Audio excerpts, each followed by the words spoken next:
bienvenue dans Au Quotidien. Au sommaire de ce mardi 24 juin, les sentinelles de la forêt se déploient pour prévenir tout départ de feu, désormais avec une application. Un manuscrit de plus de 800 ans sera présenté jeudi en conférence publique, un nouveau trésor du patrimoine local, acheté par le département de la Sarthe. Le modem local se réunit autour de Marc Fesneau. Et puis à Beaumont-sur-Sarthe, pour la 3e année, le foyer Anaïs organise son festival, l'art dans tous ses états.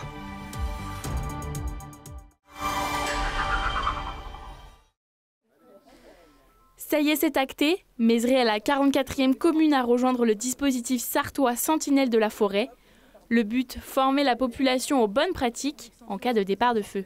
Dans une vague de chaleur, le risque de feu de forêt est très élevé et un départ de feu peut se diffuser très vite. Donc il est important qu'on sache détecter, prévenir le risque incendie d'abord, et puis détecter les départs de feu pour réagir le plus vite possible.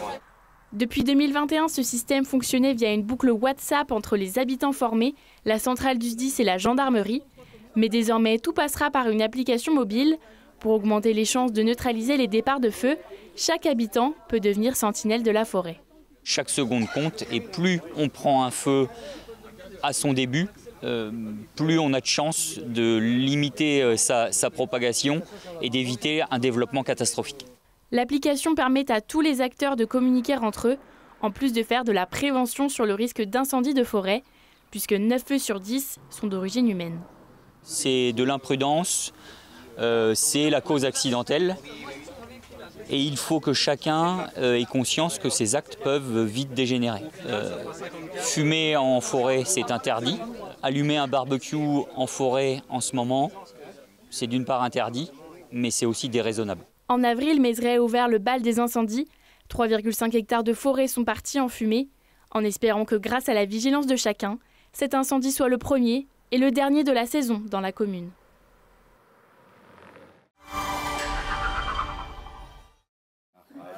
C'est un pan du patrimoine local qui se retrouve sur ces pages. Cet ouvrage date du XIIIe siècle, soit plus de 800 ans, et a été acquis fin 2023 par le conseil départemental de la Sarthe. Il y a un lien direct avec notre département et l'abbaye, puisque Bérengère de Navarre est citée dans ce code. C'est aussi la rareté de cette pièce. Ça nous a permis de le numériser, c'est-à-dire de l'ouvrir en fait à un public très large. Bientôt disponible numériquement sur le site des archives départementales, ce livre contient en partie les textes qui régissent tous les domaines de la vie des monastères de l'ordre de Cîteaux, dont fait partie l'abbaye de l'Épau. Il a existé en grand nombre et il en reste très peu d'exemplaires. Donc il en reste 10 exemplaires, ce qui fait son caractère exceptionnel. Tout l'enjeu maintenant, c'est d'essayer d'en savoir plus sur la place de ce texte par rapport aux 9 autres déjà connus. 63 folios de parchemin d'histoire achetés 34 000 €, la moitié financée par le ministère de la Culture. L'encre est parfaitement conservée, c'est très contrasté, il est vraiment en parfait état. L'intérêt de cette bonne conservation, c'est surtout qu'on a un texte qui est à peu près complet, qui a un état de complétude qui nous permet, qui nous donne plus de matière à réfléchir en fait. Un ouvrage présenté plus en détail dans une conférence publique ce jeudi 26 juin à 19 h à l'abbaye de l'Épau. Éric Martineau, député de la 3e circonscription de la Sarthe, chef de file à la Flèche. Alexandre Gaillat, chef de file au Mans, sont désignés par le MoDem pour les municipales en 2026 en Sarthe. Marc Fesneau, ancien ministre et président du groupe Les Démocrates à l'Assemblée, nous dévoile leur stratégie. Oui, là on est à un peu moins d'un an des municipales. Donc premier temps, c'est de regarder dans les forces que nous représentons, les forces centrales, s'il y a moyen de faire émerger des candidatures, des listes, des projets qui permettent d'identifier ce que sont nos familles de pensée avec ceux qui sont dans cet espace central. Celui qui a été construit autour d'Emmanuel Macron en 2017, mais celui que nous avions construit évidemment bien avant. Donc ça, c'est la première étape. La deuxième étape étant de voir si après, soit on fait une liste, soit il peut y avoir d'autres types d'alliances qui se construisent avec les uns ou les autres, avec un principe qu'on a posé, qui est celui d'essayer d'éviter qu'on reproduise au niveau local ce qui existe au niveau national, c'est-à-dire une forme de radicalisation, de prise en otage par les extrêmes. Les conseils municipaux ne doivent pas ressembler à l'Assemblée nationale. Donc nous œuvrerons sans relâche pour faire en sorte que dans les conseils municipaux, il puisse y avoir du débat démocratique, il puisse y avoir des divergences politiques, mais que ce ne soit pas la caricature à laquelle on assiste au niveau national. Une bordélisation du débat où le centre a du mal à donner de la voix entre les deux extrêmes sur l'échiquier politique. Mais le député Martineau parle aussi d'une vraie opportunité pour l'Assemblée de faire vivre la démocratie. Aujourd'hui, c'est quand même au Parlement qu'est le pouvoir, ce n'est pas au gouvernement. On sait très bien que si le gouvernement propose des projets de loi, à tout moment, il peut sauter. Donc c'est à nous, les députés, de se servir de ce temps parlementaire pour faire des propositions, pour amender et discuter.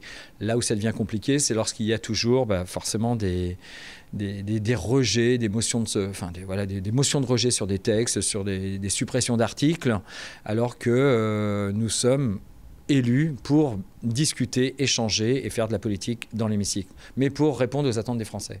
Alors, en quoi va consister sa fonction de chef de file dans les prochains mois ? C'est l'interlocuteur privilégié qui représente le groupe Les Démocrates, donc les Modem, sur un territoire. Donc là, c'est sur la ville de La Flèche. Pourquoi j'ai pris La Flèche ? Parce que c'est ma circonscription, parce que c'est une ville aussi que j'aime. Ça ne veut pas dire que j'aime pas Le Mans, mais voilà, j'avais envie d'être cet interlocuteur s'il y a besoin, et je rentrerai dans le jeu. C'est-à-dire que s'il y a des gens qui veulent se lancer dans les municipales, qui veulent accrocher, eh bien, on peut les aider, les soutenir à incarner, rentrer dans une liste pour pouvoir se présenter aux élections municipales.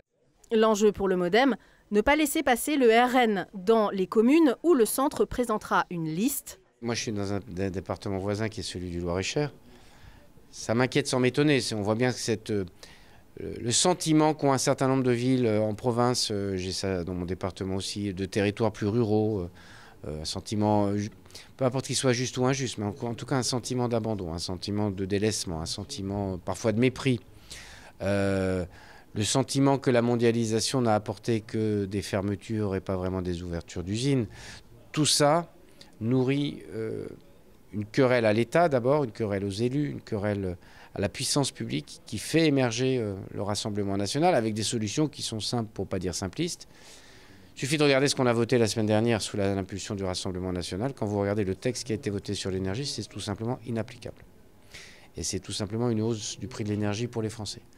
Et donc on a un mouvement populiste et démagogique qui peut être séduisant au démarrage et qui au fond amène le pays au chaos. Alors il ne suffit pas de le dire, il faut essayer de le démontrer. Puis il faut aussi que nous, si on veut être un peu modeste, on arrive à démontrer qu'on est capable, nous, de changer un peu la vie des gens. Pour l'heure, le Modem compte un peu plus de 40 adhérents en Sarthe et un peu plus de 120 chefs de file à l'échelle nationale. L'agence Sarthe Tourisme a obtenu le label Engagé RSE confirmé. Le département développe sa politique environnementale pour devenir une destination éco-responsable. En clair, cela signifie que l'agence doit remplir un cahier des charges strict autour d'axes sociaux et environnementaux. Parmi les grandes lignes, inclusion, transition environnementale ou encore développement territorial. D'ici à 2028, 74 actions sont prévues. Jean-Jacques Foignet, directeur général de Sarthe Tourisme, nous détaille les projets à venir. On va favoriser notamment les déplacements en vélo. Sur l'emploi, dès 2026, on aura une action forte de rapprochement de l'offre d'emploi de la demande, de manière à favoriser l'emploi local et de donner de l'emploi aux habitants. Et probablement aussi en 2026, une action forte autour du tourisme social pour le public accompagné par les accompagnements, les professionnels de l'accompagnement social du département. L'inauguration ce vendredi d'une nouvelle résidence de logements sociaux au Mans, la résidence Champ de Mars. 50 logements en plein cœur du quartier Pontlieu, à l'angle des rues de Mars et de la place du 19 mai 1962. Le bâtiment remplace l'ancienne caserne des pompiers, alors que le logement social est à la peine dans la métropole du Mans. Sur la métropole, on a 10 000 demandes dans le fichier de la demande, 5 000 nouvelles familles ou nouvelles personnes qui souhaitent rentrer dans le logement social, et puis 5 000 où ce sont des demandes de personnes qui sont déjà locataires. La promotion immobilière, les promoteurs sont quand même en difficulté. Les prêts sont difficiles à avoir dans les banques. Hein. Donc ça aussi, c'est un frein pour la promotion. Donc nous, logement social, on a continué, on n'a pas abandonné, hein, on a continué à construire et les besoins sont là et on va continuer encore. Hein.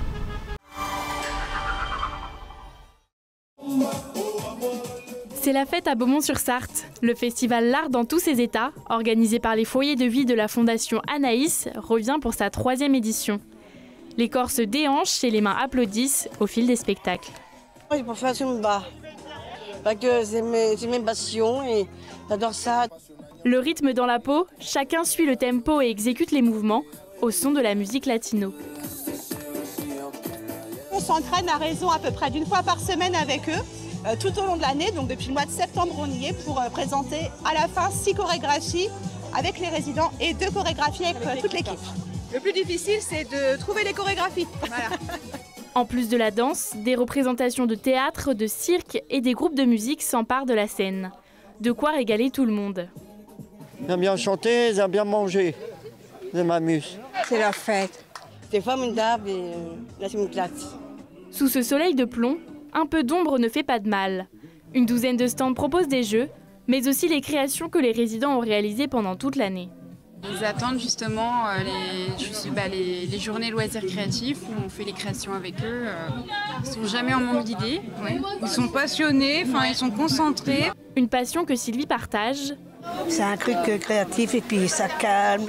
Surtout lorsqu'il s'agit de ces porte-clés en résine qu'elle a fabriquées. S'il reste encore, je vais en prendre. Un moment de convivialité partagé pour fêter l'arrivée de l'été. Le festival marque les esprits de ceux qui y participent et cela devrait continuer pour sa prochaine édition en 2026.